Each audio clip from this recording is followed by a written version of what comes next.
हमारे सहयोगी राहुल भी है। राहुल, बड़ी खबर क्या है? बिल्कुल, तो देखिए, तमाम उठापटक के बाद से महागठबंधन में मुकेश सहनी की जो डील है वो सील हो चुकी है। हम ऐसा इसलिए कह रहे हैं क्योंकि आरजेडी ने उन्हें सेट कर दिया है, एडजस्टमेंट कर दिया है और बता दिया है कि आपकी जो महत्वाकांक्षा है उससे हम पूरी करेंगे। बता दें कि नामांकन के आखिरी दिन जो है वो बात मुकेश सहनी की आरजेडी के साथ बन चुकी है।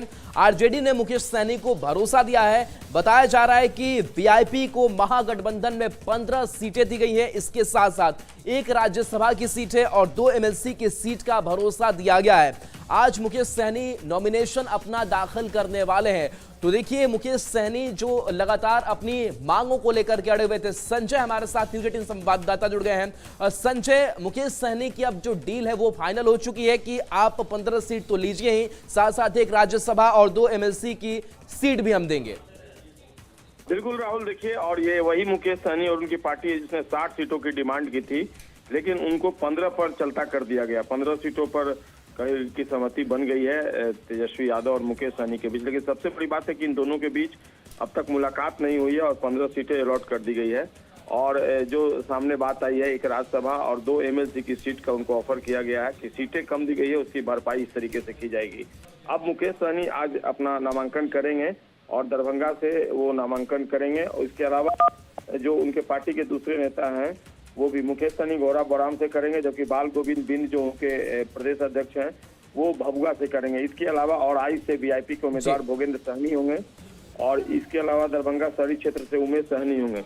तो तमाम जो ऐसे नेता हैं उनको सिंबल दे दिया गया। आनंद फानन में देर रात सभी को पटना बुलाया गया था और आज कुछ लोगों को खुद मुकेश सहनी जब दरभंगा के लिए निकले थे तो वहां उन्होंने सिंबल जो है दे दिया है। पैचअप हो गया और इसमें सबसे महत्वपूर्ण भूमिका राहुल गांधी की रही है। दीपांकर भट्टाचार्य ने भी इस पूरे मामले में अपनी तरफ से डैमेज कंट्रोल किया। नहीं तो मुकेश सहनी अलग थलग पड़ गए थे। कल जिस तरीके से उन्होंने लगातार प्रेस कॉन्फ्रेंस बुलाया, रद्द किया, ऐसे में वो उहापोह की राजनीति में फंसते हुए नजर आ रहे थे। लेकिन दीपांकर भट्टाचार्य ने पहल की, राहुल गांधी ने पहल की और आखिरकार महागठबंधन का हिस्सा बन गए मुकेश सहनी। संजय, सब कुछ हुआ लेकिन सीट शेयरिंग का एक जो ठोस फॉर्मूला है उसका औपचारिक ऐलान नहीं हो पाया। लेकिन आज आखिरी नॉमिनेशन का दिन है। क्या लग रहा है कि जो प्रत्याशी चुनावी मैदान में है, खासकर के पहले चरण के लिए, आज अपना नॉमिनेशन फाइल कर लेंगे, या हड़बड़ी नहीं होगी? बिल्कुल, जो वीआईपी प्रवक्ता है देवज्योति, उनका कहना है कि जिनको फर्स्ट फेज में आज नामांकन करना है वीआईपी की तरफ से, उनको सिंबल दिया जा रहा है, कुछ को और देना है, लेकिन फर्स्ट फेज में नामांकन में कोई प्रॉब्लम नहीं होगा, ऐसा वो दावा कर रहे हैं।